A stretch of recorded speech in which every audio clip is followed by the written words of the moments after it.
علامہ ابن قیم۔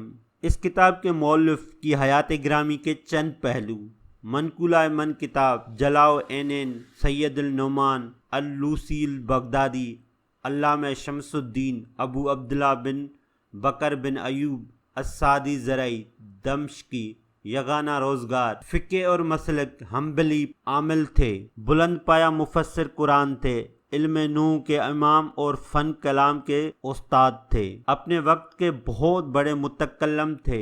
یہ ابن قیم جزوی کے نام سے مشہور ہیں۔ اشذرات میں ان کے بارے میں لکھا ہے، علامہ ابن قیم کو اگر مجتہد کہا جائے تو درست ہوگا، بلکہ مجتہد مطلق تھے۔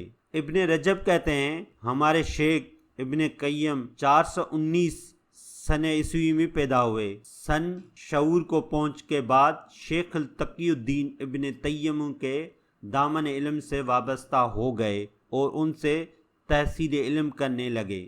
جملہ علوم دینیہ اور اسلامیہ انہی سے حاصل کیے۔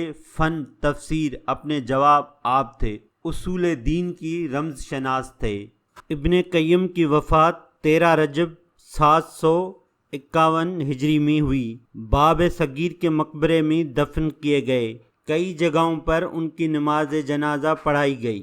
زاد المعاد کا اسلوب و انداز۔ امام ابن قیم کی طرز نگارش پر ایک نظر۔ زاد المعاد ایک طویل و ضخیم کتاب ہے۔ اسے اگر آن حضرت صلی اللہ علیہ وآلہ وسلم کی حیات گرامی، آپ کے اسوہ حسنہ اور اعمال شب و روز کی انسائکلوپیڈیا قرار دیا جائے تو ذرا مبالغہ نہ ہوگا۔ سرور کائنات صلی اللہ علیہ وآلہ وسلم کی رفتار و گفتار، سیرت و صورت، خصائل و شمائل، عادات و اخلاق، اوصاف و صفات سے متعلق کوئی جز سے جزی چیز بھی ایسی نہیں ہے جو ضبط تحریر میں نہ آ گئی ہو، اس پر نقد و جرح نہ کی گئی ہو، ایسے جانچا اور پرکھا نہ گیا ہو، اس کی روایت اور اسناد پر تحقیق کی نظر نہ ڈالی گئی ہو، اس کے مفہوم و معنی پر سبیر حاصل بحث نہ کی گئی ہو۔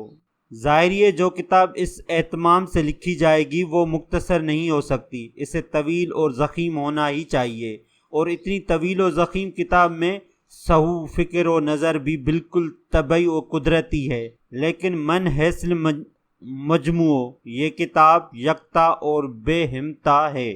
اس پایا کی کتاب عربی زبان میں نہ اس سے پہلے لکھی گئی، نہ بعد، اور شاید آئندہ بھی نہیں لکھی جا سکے گی۔ علامہ ابن قیم نے یہ کتاب در حقیقت ان لوگوں کے لیے لکھی ہے جو سیرت و رسالت مآب صلی اللہ علیہ وآلہ وسلم کا تحقیقی اور تاریخی مطالعہ کرنا چاہتے ہیں۔ اس کتاب میں قرآن کی تفسیر بھی ہے اور حدیث کی تشریح بھی، رادیاں حدیث پر جرح بھی ہے، اور فقہ کے مسائل بھی، غزوات نبوی کے تاریخ بھی ہے، اور مکی مدنی زندگی کی مستند تفصیل بھی، ضمناً اور بھی بہت سے متعلق اور غیر متعلق مباحثے آ گئے ہیں۔ علامہ ابن قیم امام ابن تیمیہ رحمۃ اللہ کے شاگرد رشید ہیں۔ انہیں اپنے اساتذہ پر فخر ہے، ناز ہے، وہ اساتذہ کی ہر بات کی تائید کرتے ہیں۔